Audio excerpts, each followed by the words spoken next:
Mesdames et messieurs, bonsoir et bienvenue à cette émission de On s'en parle. On va parler politique avec mon invité et analyste politique, M. François Gendron. Monsieur Gendron, bonsoir. Bonsoir, monsieur. On vous reçoit parce que c'est important là, de le dire. Des fois, là, les dates ne veulent rien dire assez souvent, mais c'est très important quand on fait une émission politique, surtout. Cette émission est enregistrée le 18 de mars dernier. C'est au lendemain de l'élection partielle dans Terrebonne où le Parti québécois a remporté une éclatante victoire et qu'on peut dire que la CAQ a mangé une moyenne claque sur ça. Bon, on va rester de même. Monsieur Gendron, toujours un plaisir de vous recevoir. Vous êtes... vous donnez l'heure juste et c'est ça que j'aime également. Très brièvement, j'aimerais ça que vous parliez et qu'on parle de cette victoire qui était attendue, il faut le dire, mais c'est surtout par le nombre de pourcentages qu'on reste surpris. Le Parti québécois est allé chercher 53 versus 29 pour la CAQ. Votre impression en général? Ben, mon impression, c'est que c'était pas si attendu que ça, parce que faut mettre ça dans le contexte. Chaque fois qu'on commente quelque chose en politique, faut que tu regardes le contexte politique. On parle de quoi, là, depuis 2 mois, 3 mois, 4 mois? Là? On parle de souveraineté. Oui. L'importance de la souveraineté des nations responsables, matures, qui veulent prendre des décisions qui n'ont pas comme conséquence de les affaiblir. Mm-hmm. Ah, il me semble que je ne viens pas de parler en latin, là. non. Je viens de parler en français. J'ai jamais entendu parler, les fédéralistes parler autant de l'importance de la souveraineté. Et tous ces gens-là qui l'ont combattu, ils ont le droit. C'est pas mon problème, c'est pas ça. C'est qu'une nation qui devient autonome et qui décide, elle, de faire les jonctions avec d'autres nations pour toujours grandir son État, que ça soit économique, culturel, la langue. Là, je pourrais vous faire une série d'affaires qui ne marchent pas au Québec, pantoute, comme jamais. Est-ce que c'est parce qu'on a parlé de souveraineté? Pantoute, ça n'a rien à voir. Pas pour ça. C'est que des gens qui font de la politique uniquement populiste et qui prennent des décisions populistes sans regarder le contexte, ça nous mène nulle part. Parce que M. Marc Garneau, est-ce qu'il a mis en jeu toutes ses convictions? Pas en tout. Il a juste mis une affaire, sa crédibilité passée. Passée, c'est ça. Et quelqu'un qui a... oui, on peut traiter les données, mais ça ne donne rien. Il y a une crédibilité économique à cause des postes qu'il a fait avant. Puis, quand il répond aux questions, et que c'est court, et qu'il n'y a pas des épilogues. Surtout quand ils veulent parler de sa fortune. Là, c'est vraiment court. Oh oui. Puis on peut voir son coup faire ça un peu. Oui, mais je trouve aucun homme d'État qui a le gabarit d'un homme d'État, responsable, efficace, performant, qui n'aura pas quelques défauts, quelques qualités. Oui, Monsieur Gendron, moi, on va sortir juste un petit peu, là. C'est vous qui êtes mieux, mais si vous voulez traiter vos sujets, pas trop longtemps. Parce que... est-ce qu'on a pris M. Fitzgibbon, là, M. Carney, il y en a plusieurs là, qui sont allés en politique, puis ces personnes-là sont riches. Est-ce que ça veut dire que si tu es riche, tu serais mieux de parler en politique? Moi, ça me fatigue. Non, je pense pas, parce qu'il y en a encore des riches que je connais qui sont en politique, puis ils gagnent bien leur vie, à part du premier ministre au Québec. Est-ce que M. Legault est dans Dèche et sur le bien-être social? Avec Air Transat, je pense pas. Je ne pense pas. Moi, j'en suis sûr que non. Pour des jasettes que j'ai eues avec lui, puis j'ai pas d'affaires là-dedans. Oui, sûrement. Alors, non, il faut faire attention. Par contre, il y a des hommes d'affaires. S'il avait dit ça, là, moi, je suis pour ça, aller chercher des gens d'économique, de l'économie. Mais là, on oublie qu'en politique, tu ne peux pas être qu'économiste. Parce qu'à un moment donné, quand tu acceptes de porter la charte, de représenter une population, il va falloir que tu fasses du social, il va falloir que tu fasses des affaires qui ne sont pas les plus plaisantes et qui ne sont pas dans ton corridor d'intérêt.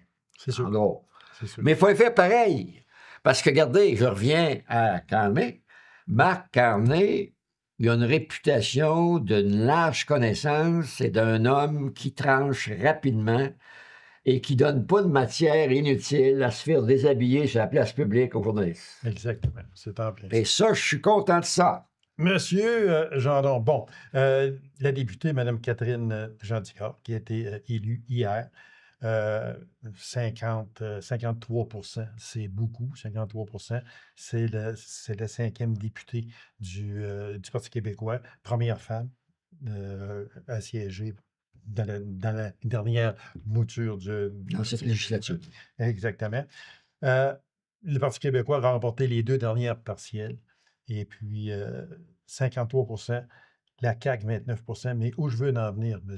Gendron, c'est que pour les libéraux à 8 Québec solidaire 4 puis le Parti conservateur du Québec 3 C'est là, ici, c'est une moyenne claque pour ces 3 partis-là. Mais on peut inclure la CAQ à 29 parce que c'est une claque, eux aussi. Avec ces 90 députés quasiment, là, il en manque 2 pour faire 90. C'est ça, exactement. Non, mais ça, il faut en parler, mais très succinctement.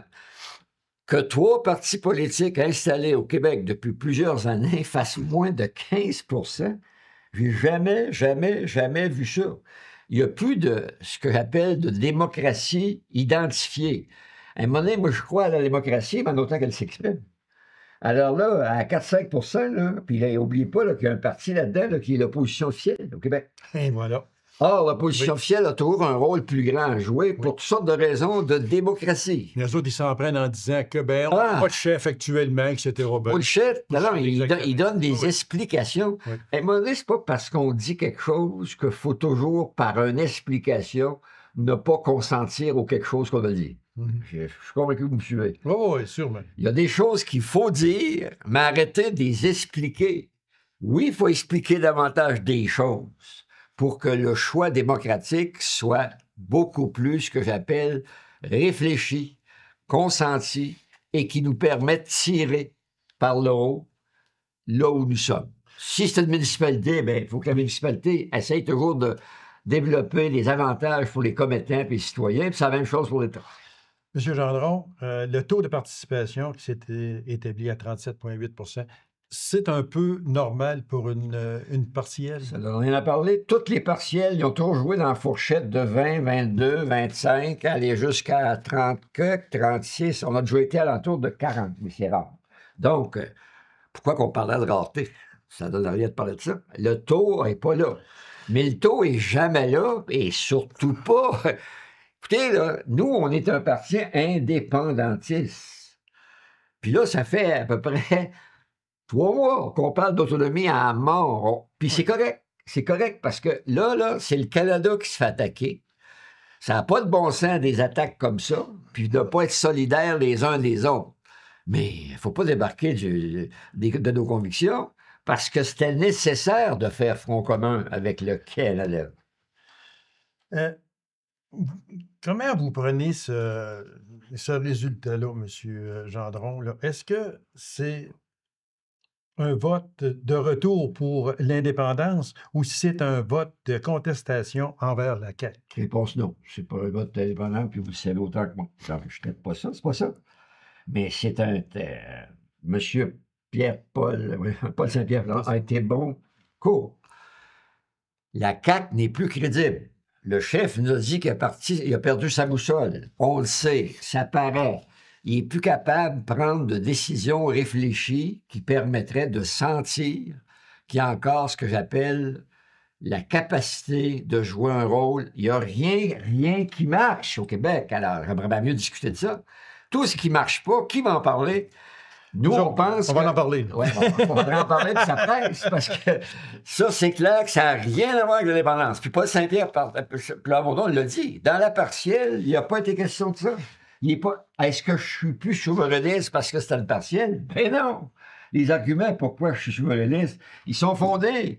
Ils ont parlé de ce qu'on porte comme jamais. Ça fait 42 ans que vous en parlez, au moins. J'ai dit au moins. Monsieur Gendron, OK, on va délaisser un peu cette partielle-là, parce que, bon, tout a été dit, ou à peu près. Ceux qui suivent les nouvelles puis tout ça là, savent exactement s'il y en a. Mais j'aimerais qu'on parle d'un sujet que tout le monde parle, puis qu'on trouve que ça n'a aucun espèce de bon sens. On va parler de la catastrophe cyclique. Oui. C'est un désastre. Il ne faut pas avoir peur des mots. On prêtait à 630 millions environ que ça coûte. On est rendu à 1,1. Je prenais encore un milliard. On est rendu à ça. Et je prenais encore ce matin qu'il y a des manques encore beaucoup là-dedans. C'est un désastre, mais des désastres de même, là, il faut arrêter d'en faire. On est en déficit de 11 milliards. Là, c'est assez, vous avez complètement raison. C'est une affaire que la hauteur que ça s'est produit, 3 ministres d'envergure, pour vrai, à la CAQ, dites-moi pas que la vice-première ministre n'est pas une personne forte. Bonnardel, je le connais depuis des années. C'est un homme d'État. Un autre tête. Puis il fait bien ça. Donc, est-ce que c'est normal de savoir c'est quoi, comment se fait qu'ils n'ont pas senti des affaires, puis tiré bonne ficelle, puis laissé ça dans les mains de quelqu'un que depuis qu'il est ministre, a triché, a menti, a dit toutes sortes de faussetés, puis a aucune expertise là-dedans. Mais on laissé là. Le gars, on l'a toujours laissé là. Vous savez de qui je parle. Oh oui, OK. C'est assez, on peut pas en aller plus loin. Il y a des affaires qu'on peut pas en aller plus loin. Mais j'ai jamais vu ça. Et là, c'est le gouvernement de la CAQ qui vient de prouver qu'on a raison de dire que ça n'a pas de bon sens. Il vient d'annoncer une commission d'enquête avec tous les pouvoirs au juge qui va la faire, un juge de renom, un juge de réputation. Qui était avec la commission Charbonneau. Donc, c'est comme dire, oui, là, on ne peut pas laisser des zones grises. On ne peut pas laisser ce qu'on appelle des trous noirs quand il y a 3-4 membres du gouvernement actuel qui étaient très associés à cette réalité-là, même si c'est M. Kerr qui avait la job. Hey, il y a un conseil des ministres, là. Moi, je le sais, là. Vous avez siégé souvent, là. J'ai siégé 23 ans dans le total de ma carrière au conseil des ministres. Après ça, je vais siéger pareil parce que quand je suis chef de...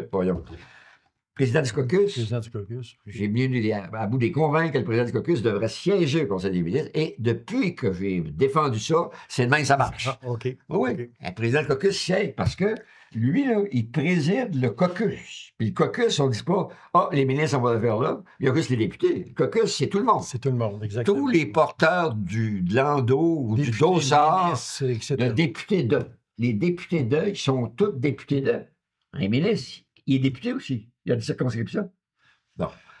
Alors, ça n'a pas de sens. Ben, là, ils viennent de nommer un commissaire, donc ils vont dire « Arrêtez d'en parler. » On ne peut pas arrêter d'en parler parce que ça a pris du temps à convaincre le premier ministre. Et c'est uniquement parce qu'il est dans le marde jusqu'au bout que de temps en temps, il est obligé de prendre une décision qu'il ne voulait pas prendre. Il ne voulait pas. Il n'en voulait pas, parce qu'il sait qu'on va trouver des choses là-dedans qui ne seront pas belles. Là. Ça, c'est sûr. C'est normal. Ils ont fait des choses pas belles. Qu'est-ce que vous avez dit en rentrant? Vous avez dit que c'est une catastrophe monumentale, puis c'est du jamais vu. C'est assez. Laissons faire l'enquête, mais soyons rigoureux. Parce que normalement, quand il y a une enquête, après qu'on dépose le rapport, il faut le lire. Il faut le regarder attentivement. Il faut continuer d'en parler. Dire, hey, j'ai trouvé 2, 3 là, paragraphes sautés. 2, 3, c'est quoi le terme, on dit? Et on demande aussi qu'il soit déposé pour septembre 2025. Oui, avant le prochain. On ne demande pas un mandat après une gaffe de même puis dire, bon, ben, on n'a pas de rapport à déposer. Hey. Je veux en venir assez rapidement à M. Gendron, à M. Denis Galland. Oui. Bon, c'est lui qui va être en charge de l'enquête publique sur la SAC. Déjà, le chef du Parti québécois, le chef libéral de l'opposition officielle, on dit « Oh, nous autres, on a un petit malaise avec ça, le M. Galland. C'est très proche de Mme Lebel qui peut être demandée à venir témoigner, etc. » On n'est pas à l'aise trop avec ça. C'est quoi exactement? C'est rien d'autre que soulever la question au bon moment pour voir la réaction si vraiment seul le ministre de la Justice au Québec a poussé cette candidature-là avec les liens très étroits de l'un avec l'autre. Alors, soulever une inquiétude quand on a l'honnêteté de dire qu'il n'est pas question de remettre en question sa nomination. Depuis quand que soulever un aspect questionnable? Oui, c'est vrai c'est aussi. Questionnable. Mm-hmm. Ça, là, c'est pas rejeter, c'est pas jouer. Hey, écoutez, les mordus, je les aime bien, là. Je les aime bien parce qu'ils font de la bonne politique régionale. Oui, Pas trop partisan, puis il faut le dire comme il faut. Il y en a juste une qui a dit on peut pas s'attaquer à la crédibilité. Je regrette. Il n'y a personne qui va mettre la crédibilité du juge en question. Non, ça c'est vrai. C'est l'aider à le couvrir pour sa job qu'il va faire, puis qu'on veut qu'il la fasse bien, qu'il ne se sente pas très, déjà, avant même de commencer, mal à l'aise, parce qu'on a soulevé 2 doutes sur un degré de proximité qui devrait être à regarder de plus près. Moi, si le ministre de la Justice avait dit on regardait ça, là, puis on avait 7, 8, 10 candidatures de juges qualifiés, parce que ça se peut pas qu'il y ait juste un juge qualifié au Québec. Ben, sûrement. Avez-vous regardé d'autres choses? C'est tout, c'est fini. Il est en poste, la décision est prise, qu'il fasse sa job. Puis personne n'a dit, avec lui, on n'aura peut-être pas l'heure juste avec Mme Lebel, etc. Non. Personne n'a dit ça. Là. Personne ne va dire ça, à moins que ça soit sur ce qu'on appelle là, les affaires sociaux. Là. Oui. Mais regardez, M. Gendron, c'est que des fois, les gens peuvent dire, oui, mais là, vous cherchez rien que vous grattez le bobo, etc. Mais est-ce que... Pas bon, t'es d'accord? Oui, exactement. Puis ensuite... Oui. Monsieur, d'accord, il ne faut pas oublier le sujet. Le sujet, c'est quoi? C'est l'enquête publique. Oui. Est-ce que l'inquiétude de celui qui l'a fait, c'est un petit biais, un petit morceau, mais c'est pas le bobo, ça. Le bobo, c'est le scandale d'1 milliard et quelque chose. Exactement. Donc, restez sur le bobo. Qu'on a dépensé 500 millions, qu'on ne sait même pas pourquoi. Ça n'a pas de sens. J'ai jamais vu ça. Là, parce que même, ça a sorti un petit peu, j'ai lu ça très dernièrement, qu'il y a peut-être des personnes qui auraient retiré certains montants d'argent sans peut-être en avoir droit. Peut-être, on dit ça sous toute réserve. La fin de l'enquête. Et voilà, exactement, qui est censé être en septembre 2025. On parle de désastre. Aussi bien commencer encore, parce que c'est difficile un peu, puis là, je vais être méchant un peu, là, mais c'est difficile de trouver des bons coups là, pour la CAQ là, depuis un petit temps. Là. Bon. Fait que, un autre désastre. Norvolt. Norvolt, y croyez-vous encore, vous? Non. J'étais un de ceux qui ne connaît pas assez ça pour me former comme Fitzgibbon l'a fait. Mais c'est inquiétant parce que la maison mère, il faut toujours que tu retournes où tu t'es rattaché. La maison mère avait des difficultés. Mais c'est la même compagnie, là. Oui. La maison mère puis Norvolt, là, chez nous, là, c'est pas parce qu'il y a du financement qui vient par une autre banque, et ainsi de suite. Puis là, on s'est dépêché, nous autres, à se couvrir puis cracher du fric là-dedans. Et ça a commencé d'abord par l'immensité d'un terrain absolument sans précédent comme coût et comme grandeur. Donc, il faut l'habiller après, quand c'est si grand que ça. Oui. Non, mais à un moment donné, il y a un bout, là. Et à chaque fois qu'on soulevait des questions légitimes, il y a toujours du monde, puis des faiseux de nouvelles qui nous achalaient. Pourquoi vous êtes contre ça? La plupart, quand je connais, ils ont tout dit non, ils n'est pas contre ça. Faites attention, parce que c'est pas parce qu'il y a eu un boom rapide d'un batterie que là, il faut pédaler très, très vite avec un vélo électrique pour aller plus vite. Puis après ça, tu es obligé de rétro-pédaler. Rétro-pédaler, ça veut dire que tu marches du reculon, pour ceux qui ne le savent pas. Donc, Norvolt, c'était une catastrophe. Oui, puis là, vous avez cité Norvolt, mais c'est la même chose avec les autobus Lyon. Avec Lyon. Et là, je pourrais vous en faire une liste. Oui, Qu'est-ce que c'est que j'ai dit avant? J'ai dit avant, il n'y a pas grand-chose qui marche. La santé sur le cul, la justice ne marche pas. La récupération d'1 milliard et plus en santé, pensez-vous que ça va se faire? Ben, on peut y aller tout de suite en disant, là, il y a un bout, parce que le bar était ouvert avec Legault. Et là, lui, il dit, moi, je suis un homme d'affaires. Puis je connais ça, les comptes publics, puis la comptabilité. C'est pas ce qu'il y a pour vous. C'est pas le genre de décision qu'il a pris qui permet de conclure que... Mais comment un gouvernement, M. Gendron, vous aviez siégé là 42 ans, comment un gouvernement, peu importe là,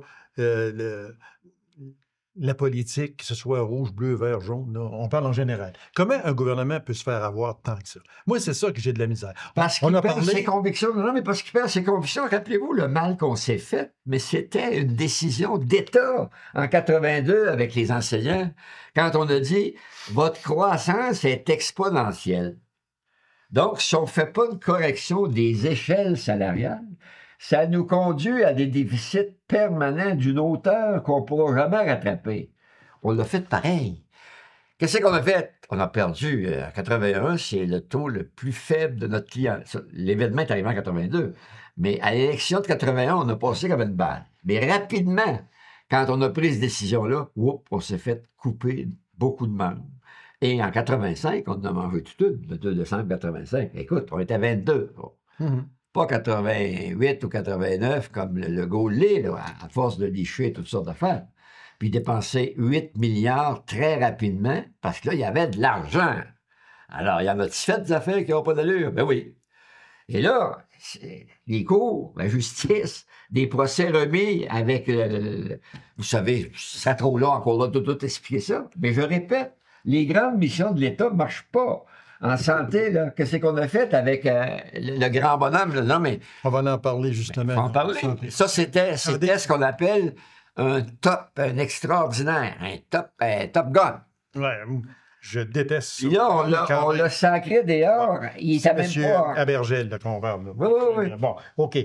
Santé Québec, on va en parler, là. Santé Québec, là, on dit tout le temps que ce soit un gouvernement ou peu importe, municipal, fédéral, provincial, les 100 premiers jours, ça nous donne une bonne idée de ce qui va se passer, probablement. Exact. Santé Québec, ça fait un petit peu plus que 100 jours. Oui. Madame Biron, on ne la voit pas. On Jamais. la voit pas. Je n'ai pas peur de le dire, on la voit pas. Pantoute. Monsieur Abergel prenait probablement trop de place, voulait aller au peuple, etc., puis mousser Santé Québec. On la met à porte. Et j'ai su au travers des branches que Mme Biron en est responsable, directement. Oui, directement. Il y a un conflit de personnalité qui ne marchait pas, en plus. Exactement. Mais on s'en va où avec Santé Québec? Parce que je viens juste là, juste avant d'entrer en ondes, M. Gendron, on disait des centaines d'engagements de personnel dans la haute fonction publique, dans la haute fonction de Santé Québec. On les a mis en haut de la pyramide.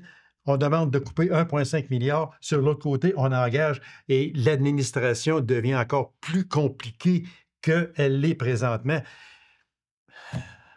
Les mots me manquent, tout simplement. Les mots vous manquent, puis vous avez raison d'en manquer, parce que ça n'a pas de bon sens. Quand on est endetté par-dessus la tête à 11 milliards, de toujours grossir l'éléphant, peu importe. 1. 2, à un moment donné, l'heure juste, puis moi je connais, 42 ans, est-ce que j'ai connu des gouvernements qui ont posé des gestes. Quand M. Bouchard a décidé d'aller à l'étranger, pour des cas de cancer puis des cas autres. On s'est fait de là-dessus du bon sens. On est obligé d'aller le soigner ailleurs. On est obligé surtout de le soigner. C'est ce qu'on a fait. Mais est-ce qu'il y a eu énormément de revision de la grandeur et de la taille de la fonction publique? La réponse, c'est oui. Mais dans pas grand temps, 2-3 ans après, on s'est mis qui que ce soit. Parce que là-dessus, vous avez raison. Quel que ce soit les gouvernements, à pas trop regarder, bon, on a besoin de renchausser, puis d'ajouter. Là, ça donne rien de sortir le chiffre. Il est dévastateur de la grosseur de la fonction publique qui est rendue. Et tous les gouvernements ont promis, on va reviser là, les normes imbéciles. Moi, dans le domaine de l'agriculture, j'ai gagné quelque chose. Puis, demandez aux agriculteurs là, si on n'est pas arrivé à réduire le catch-fils du bouc pour les producteurs à toutes les exigences de « prouve-moi ça », puis des rapports, puis statistiques. Ils n'ont plus le temps de s'occuper de la terre, ils n'ont plus le temps de tirer les vaches, ils n'ont plus le temps de faire du développement à la tête reposée parce qu'il y a trop de paperasse. C'est ça, parce que je reçois ici régulièrement M. Rancourt, Gabriel Rancourt, l'ex-président des producteurs de lait. De l'Abitibi-Témiscamingue. Et puis, il me le disait lui-même, là, il dit, aujourd'hui, là, moi, quand j'ai vu les ordinateurs rentrer, je me disais, mais j'aurais pas besoin de ça. Je ne peux plus m'en passer. Tout se fait là-dessus. Exact. Parce qu'ils ont trop de choses, ils ont trop de directives qui viennent du ministère, etc. Il m'en parle, M. Rancourt, à toutes les fois que je le reçois, puis je le reçois souvent. L'abus des contrôles a comme conséquence de ralentir la productivité. Et un des drames du Canada et du Québec, il est toujours moins productif que les autres quand on se compare à d'autres. Alors, moi, je suis fier d'être Québécois, mais je serais beaucoup plus fier si on mettait de temps en temps un peu plus l'accent sur les retraites hâtives. Il faut sortir du marché du travail au plus maudit, alors qu'il y a une espérance de vie qui nous demande de faire l'inverse. Regardez, quand on a essayé, par exemple, de faire convaincre on ne peut pas donner ce que j'appelle le régime de retraite trop tôt. L'État, il faut qu'elle finance les régimes de retraite. Puis ça, c'est correct que les personnes puissent avoir une sécurité à leur retraite puis la vivre convenablement. Mais pas à n'importe quel prix, puis non, on additionne. Ça ne peut pas marcher de même. Donc, dans un gouvernement, il faut de temps en temps qu'il y ait ce que j'appelle une revision d'une dépense qui ne m'apparaît pas essentielle, mais il ne faut pas la faire quand elle ne m'apparaît pas essentielle. Là, on la fait pareil. Monsieur Gendron, j'avais deux autres sujets. On va passer outre au dossier Stablex, que tout le monde, qui est en passant une compagnie américaine, soit dit en passant. Mais on va aller avec l'effet Trump au Canada et au Québec. Oui. Bon, l'effet Trump. Quand on entend parler Monsieur Trump, j'ai toujours un peu de misère à dire le monsieur en avant, mais on va quand même être respectueux. Entendre parler de M. Trump, le monde entier a abusé des États-Unis pendant des années et des années. À quoi il veut en venir, M. Trump? Je pourrais pas... D'abord, je suis pas dans sa tête, puis je suis bien content. Pas avoir sa tête, pour toutes sortes de raisons. Mais je suis pas milliardaire. Il y a ça. Puis j'ai du respect pour les femmes, j'ai du respect pour les valeurs de société pour lesquelles le Québec a avancé. Donc, on ne peut pas tout remettre en cause. Alors, moi, je prétends que c'est un gourou. Je prétends sincèrement que c'est un gourou qui dirige une secte religieuse. Et quand tu diriges une secte, tu essaies que tous tes membres de la secte te solidaires. Voilà. Ils sont soudés. On s'arrange autour de lui. Et moi, je n'ai pas d'autre explication parce qu'il ment comme il respire. Pour le vrai, sa petite équipe de milliardaires le conseille, puis c'est un dieu, peu importe ce qu'il fait et qu'est-ce qu'il dit. Et il faut toujours t'arriver à le convaincre qu'il a pris une bonne décision sur tout. Or, il prend des décisions aberrantes sur l'immigration, on va remettre dans un boss, on va y retourner. Il y a des conséquences avec ça. Donc, moi, M. Trump, que tu veux, dans mon livre à moi, c'est un grave péché de ce que j'appellerais de démocratie, d'avoir élu ça. Il n'y a pas ce que j'appelle la tête, les principes, les convictions pour diriger la USA. Parce que là, moi, je me rappelle, il y a plusieurs années, là, à l'American Way. L'American Way, c'était le chemin, la façon que tu suis les États-Unis. Ce que j'appelle les Américains.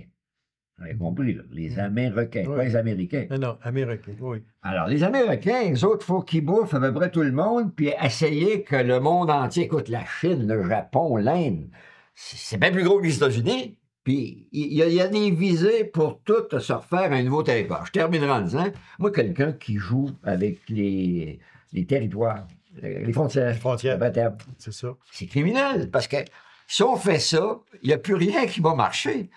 À tout bout de champ, là, tu dis, ben moi, je rentre chez vous, ça, je le sais que c'est à ton terrain de jeu, le plus large possible, bon, mais j'en prends moitié. Qu'est-ce qu'on va faire? Du découragement, de l'abandon, du déplacement, puis des guerres. Monsieur, et on n'avance pas en pensant qu'on va faire une guerre qui va nous propulser dans du développement économique respectueux. C'est de la bullshit. Monsieur Gendron, toujours un plaisir. Merci infiniment. Puis on aime discuter avec vous parce que vous donnez toujours l'heure juste. Vous l'avez toujours fait et vous continuez à le faire. Merci beaucoup, monsieur Gendron. Bienvenue, puis merci au public. Moi, ça me permet de rester connecté. Je vais essayer de le faire le plus longtemps possible. Je vous aime encore parce que les gens que je connais à l'Abitibi, c'est des gens fiers, racés, mais c'est des gens de principe. Oh. Et j'adore les gens de principe. Merci beaucoup, M. Gendron. Un plaisir de vous recevoir tout le temps. Mesdames et messieurs, merci d'avoir été là. Donne rendez-vous à une prochaine émission de On s'en parle. Au revoir et bonne semaine.